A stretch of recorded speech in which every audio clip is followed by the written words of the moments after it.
BBA, BCA, BCom computer కోర్సులో 100% placement లభించే ఏకైక డిగ్రీ కాలేజ్ కూకట్పల్లిలోని I3 degree college 8367215215.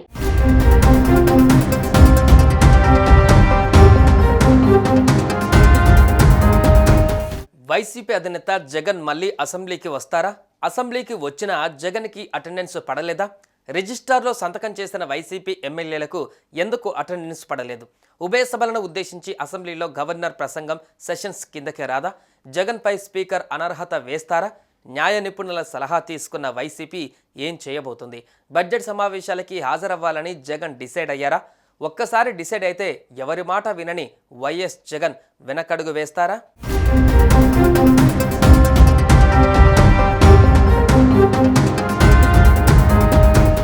AP assembly సమావేశాలలో అనూహ్య ట్విస్ట్ చోటు చేసుకుంది. వైసీపీ అధినేత వైఎస్ జగన్ మళ్ళీ అసెంబ్లీకి వచ్చే అవకాశం ఉందని అంటున్నారు. శుక్రవారం బడ్జెట్ సెషన్పై ప్రశ్నించేందుకు జగన్ మరోసారి అసెంబ్లీకి వెళతారని ప్రచారం జరుగుతుంది. అయితే ఈ వాదనలను వైసీపీ వర్గాలు ఖండిస్తున్నాయి. తొలి రోజు అసెంబ్లీకి వెళ్లి సంతకాలు చేసిన వైసీపీ నాయకులు ఈ సమావేశాలకు ఇక హాజరు కాకూడదని డిసైడ్ అయ్యారు.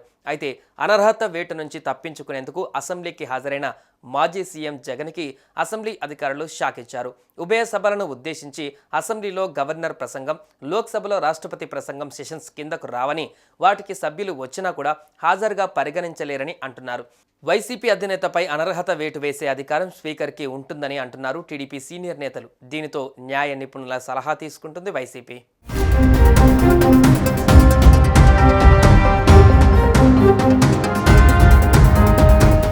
రాజ్యాంగంలోని ఆర్టికల్ 190 క్లాస్ 4 ప్రకారం ఒక రాష్ట్ర శాసనసభలోని సభ్యుడు 60 రోజుల పాటు సభకి రాకపోతే ఆ ప్రతినిధి సీటు వెకేట్ అని డిక్లేర్ చేయవచ్చని చెబుతోంది. అయితే ఆ 60 రోజులని కౌంట్ చేసేటప్పుడు సభ వరుసగా 4 రోజులకు మించి వాయిదా పడిన కాలాన్ని పరిగణనలోకి తీసుకోకూడదని ఉంది. అయితే ఒక సభ్యుడిపై అనర్హత వేటు వేయడం అంత ఈజీ ప్రాసెస్ కాదని న్యాయ నిపుణులు అంటున్నారు. ఒక సభ్యుడిని అలా తొలగించాలంటే చాలా పెద్ద కాంప్లెక్స్ ప్రాసెస్ ఉంటుందని అంటున్నారు. చాలా కష్టమైన ప్రక్రియతో పాటు అన్ని రోజులు సభ జరగడం కూడా పెద్ద విషయమని అంటున్నారు.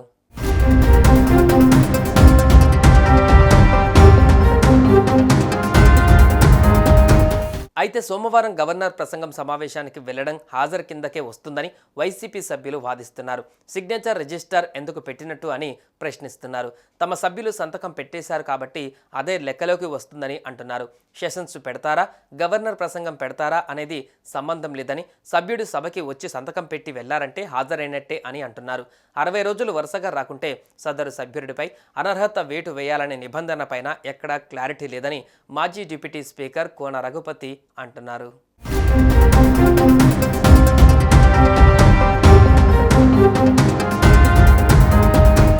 ఏపీ అసెంబ్లీ సమావేశాలు సోమవారం ప్రారంభమయ్యాయి. ఈ సమావేశాల తొలి రోజున పార్టీ అధినేత సహా 10 మంది ఎమ్మెల్యేలు సభలోకి అడుగుపెట్టే ముందు అసెంబ్లీ హాజరు పట్టికలో సంతకం చేశారు. అంటే సభకు వచ్చినట్టుగా హాజరు వేయించుకున్నారు.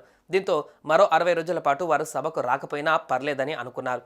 వైసీపీకి ప్రతిపక్ష హోదా ఇచ్చే ఉద్దేశం ప్రభుత్వానికి లేదని పార్టీ ఎమ్మెల్సీలు, ఎమ్మెల్యేలతో భేటీలో జగన్ అన్నారు. అసెంబ్లీ సమావేశాలకు హాజరు కాకూడదని సమావేశంలో నిర్ణయం తీసుకున్నారు. అయితే తాజాగా చోటు చేసుకున్న పరిణామాలతో వైసీపీ అధిష్టానం ఆలోచనలో పడినట్టు తెలుస్తుంది. శుక్రవారం ప్రవేశపెట్టే బడ్జెట్ సమావేశాలకి హాజరైతే ఎలా ఉంటుందనే ఆలోచన కూడా చేస్తుంది. ప్రభుత్వాన్ని ప్రశ్నించడంతో పాటు హాజరు కూడా వేయించుకున్నట్టు అవుతుందని భావిస్తున్నట్టు చెబుతున్నారు. మరి ఒక్కసారి కమిట్ అయితే వెనకడుగు వేయని వైఎస్ జగన్ మళ్ళీ అసెంబ్లీకి వస్తారా రారా? మీరేమనుకుంటున్నారు? కామెంట్ చేయండి.